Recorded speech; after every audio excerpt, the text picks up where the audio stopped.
Welcome back to this video. My name is Rafi Yakub right here, and today's video I'm going to show you on how to improve your battery performance on Windows laptop. So let's see. Alright, so the very first thing you want to do is to simply come down below right here, come to your window right here, click on it, and this is going to pop up.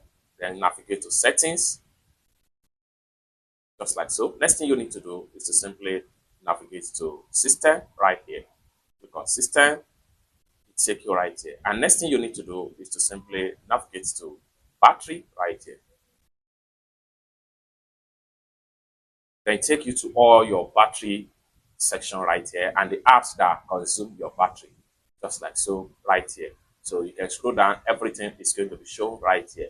Now what you need to do here is to make sure this button is enabled. So battery saver enabled, then turn on battery saver automatically at what percentage of battery you want. Maybe 10% is good. Then make sure lower screen brightness while battery saver is on.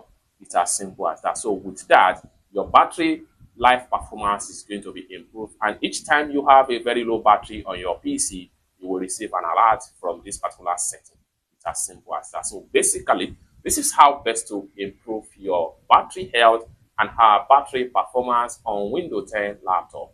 I hope you really got value for this video. If you find this video useful, give this video a big like, and also remember to subscribe to the channel for more useful tutorials like this. Thank you so much for watching, and I hope to see you in my next video. Bye for now.